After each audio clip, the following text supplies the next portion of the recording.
মুসলমানরা কোনোদিন পশ্চিমবাংলার মুখ্যমন্ত্রী হওয়ার স্বপ্ন দেখে না। শুভেন্দু যদি হিন্দু হিন্দু বলতে পারে, আমিও মুসলিম মুসলিম বলতেই পারবো। আমি নেত্রীর হাত শক্তিশালী করার জন্য যা করার দরকার করব, আনুষ্ঠানিকভাবে তার সূচনা হবে। দিলীপ ঘোষ আমার কাছে রাজনীতিতে বাচ্চা ছেলে, এখন আবার মুসলিমদের জন্য অত দরদ উতলাচ্ছে কেন দিলীপ ঘোষের? ভোটের আগেই তৃণমূলে ভাঙন। 21শে জুলাই সভামঞ্চ থেকে মুখ্যমন্ত্রী মমতা বন্দ্যোপাধ্যায় ও অভিষেক বন্দ্যোপাধ্যায় দলের উদ্দেশ্যে নির্দেশ দিয়েছিলেন সকলকে একসাথে লড়ার।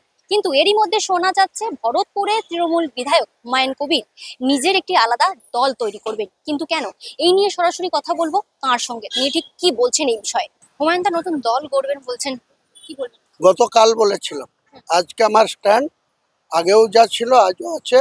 যা বলার যা করার, কিছু বলার দরকার হলে, কিছু করার দরকার হলে 15ই আগস্টের পর তখন জানতে পারবেন।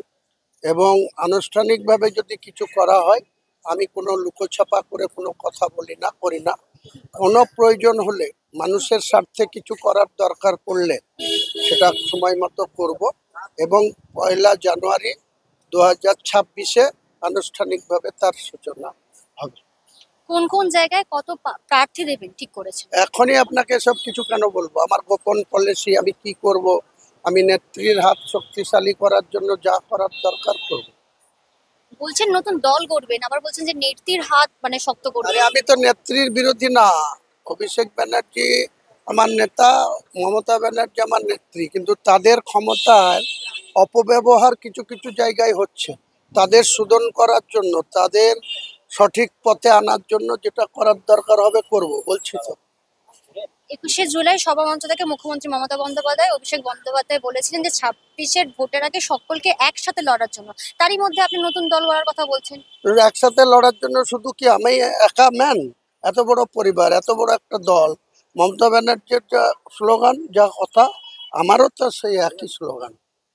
আমি চাই এই পরিবারের একজন সদস্য হিসাবে সবাইকে নিয়ে, সবাইকে মিলেমিশে মানুষের উন্নয়ন করতে। আমাদের নেত্রী যখনই সূচনা করেন, মামাটি মানুষকে প্রণাম করেন, নমস্কার করেন, তারপরে বক্তব্য শেষ করেন। তো সেই নেত্রীর আমরা তো একজন সৈনিক, এ নিয়ে আপনাদের কোনো সমস্যা নেই।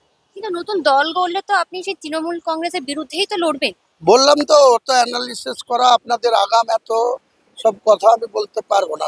প্রয়োজন যখন হবে, যখন সেটা হবে, তখন আপনি ব্যাখ্যা চাইবেন, আপনাকে ব্যাখ্যা করব। সংখ্যালঘু ভোট কেটে কাটা যাবে বলে মনে হচ্ছে আপনার? এসবের কথার কোনো গুরুত্ব এখন আমার কাছে, আপনার প্রশ্নের কোনো উত্তর নাই। সময় হলে উত্তর দেব। আচ্ছা, দিলীপ ঘোষ আজকে বলেছেন যে আপনি সব দল ঘুরেছেন পশ্চিমবঙ্গে, তো আপনার নতুন দল করা উচিত। দিলীপ ঘোষ কি বললো? দিলীপ ঘোষ আমার অন্নদাতাও না। আর দিলীপ ঘোষের রাজনৈতিক বয়স 2015 সালের আগে দিলীপ ঘোষকে কেউ চিনতো? দিলীপ ঘোষ ঝাড়গ্রামের একজন ঘোষ পরিবারে জন্মগ্রহণ করেছে, মায়ের পেটে। তারপরে 2015 সালে ভারতীয় জনতা পার্টি দিলীপ ঘোষকে RSS-এর ট্রেনিং ক্যাম্পে থেকে তুলে এনে রাজ্যের সভাপতি করেছিল। দিলীপ ঘোষের ভাগ্য ভালো যে দিলীপ ঘোষ বিজেপিকে টেনে অনেকটা উঁচুতে তুলেছে। 3টে MLA ছিল, 3টে থেকে 77-তে গেছে। 2টো MP ছিল, 2টোর থেকে 18-তে নিয়ে গেছে। কাজে দিলীপ ঘোষ বিজেপির কাছে তার গ্রহণযোগ্যতা আছে, বাংলার মানুষের কাছে তার যতটুকু করে দেখানোর দেখিয়েছে। আমাদের নিয়ে চর্চা করার দরকার না। আমার পলিটিক্যাল ক্যারিয়ার দিলীপ ঘোষের অনেক আগে থেকে, 1982 সাল থেকে আমি পলিটিক্স করি, 43 বছরের। আর দিলীপ ঘোষের 2015, আজকে 25, 8 বছরে। তা 8 বছরে, 9 বছরে, 10 বছরে, 12 বছর পর্যন্ত নাবালক বলা হয়, শিশু বলা হয়। তা দিলীপ ঘোষ আমার কাছে রাজনীতিতে বাচ্চা ছেলে, শিশু। ওই শিশুর কোনো প্রশ্নের উত্তর আমি দেব না। দিলীপ ঘোষ এমনকি এটাও বলেছেন, পশ্চিমবঙ্গে যা পরিস্থিতি হচ্ছে দিন দিন, তাতে 26-এর নির্বাচনে যদি কোনো মুসলিম উপমুখ্যমন্ত্রী হন, তাতে তিনি অবাক হবেন না। এই বিষয়টিকে কিভাবে দেখছেন? মুসলিমদের জন্য ওনার এত দরদ উতলে যাচ্ছে, অথচ ওনার যে 6 বছরের উনি রাজ্য সভাপতি ছিলেন, তখন প্রতি পদে পদে, প্রতি মুহূর্তে, আমিও 18 মাস উনি যখন রাজ্য সভাপতি ছিলেন, কৈলাস বিজয়বর্গী প্রভারী ছিলেন, জেলার এই রাজ্যের ইনচার্জ ছিলেন। তার হাত ধরে আমি দিল্লিতে বিজেপিতে গিয়েছিলাম বলে উনি পদে পদে মুসলিমদের গাল দিতেন আর মুসলিমদের তাড়িয়ে দেবো বলতেন, মুসলিমদের এই রাজ্য থেকে তাড়িয়ে দেবো। এখন আবার মুসলিমদের জন্য অত দরদ উতলাচ্ছে কেন? দিলীপ ঘোষের নিজের দলেই পাত্তা পায় না, নিজের দলের প্রাইম মিনিস্টার আসলে, স্বরাষ্ট্রমন্ত্রী আসলে তাকে ডাক পায় না, তার আবার উপদেশ শুনতে হবে আমাকে? নিজের দলে কেন ডাক পায় না তাই জিজ্ঞেস করুন। তার কর্মফল যদি এত ভালো থাকতো, প্রাইম মিনিস্টার কদিন আগে আসলো দুর্গাপুরে, ডাক পাইনি, ও পালিয়েছে দিল্লি। তার আগে স্বরাষ্ট্রমন্ত্রী এসেছিল, তার আগে প্রাইম মিনিস্টার শিলিগুড়িতে এসেছিল, ডাক পেয়েছে? সে আবার এত নিজেকে হনু ভাবছে কিসের জন্য? বললাম তো, আমার পলিটিক্যাল ক্যারিয়ার 43 বছরের, 1982 সাল থেকে অব্দি হিসাব করে দেখুন 43 বছরের। আর ও দিলীপ ঘোষকে পশ্চিমবাংলার মানুষ ঝাড়গ্রামের একজন বাসিন্দা হিসাবে আগে থেকে সে জন্মেছে, কিন্তু 2015 সালের আগে দিলীপ ঘোষ নামক কোনো ব্যক্তি ছিল কিনা পশ্চিমবাংলার কটা মানুষ জানতো? আপনারা সাংবাদিকরা কটা জানতেন? কলকাতার কটা মানুষ দিলীপ ঘোষকে চিনতো, জানতো? বড় বড় কথা বলছে আর মুসলমানদের জন্য দরদ উতলে যাচ্ছে। মুসলমানরা কোনোদিন পশ্চিমবাংলার মুখ্যমন্ত্রী হওয়ার স্বপ্ন দেখে না, তারা এটা করবে না।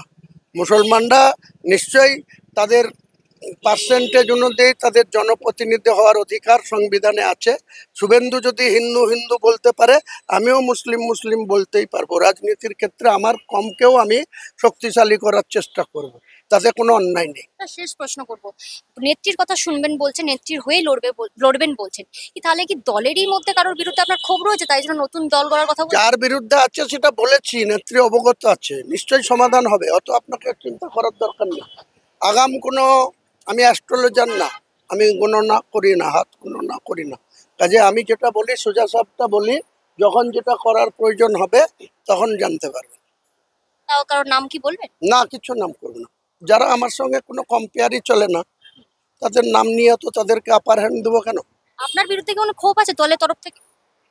হ্যাঁ, আপনার কি মনে হয় দলের তরফ থেকে আপনার বিরুদ্ধে কোনো ক্ষোভ আছে বলে? এটা দলের যাদের নেতা তাদেরকে জিজ্ঞেস করুন না, আমাকে আসামি বলছেন আপনি, তা আমার জাজমেন্ট যারা করার ক্ষমতা তাদেরকে বলুন না, আমাকে কেন বলছেন?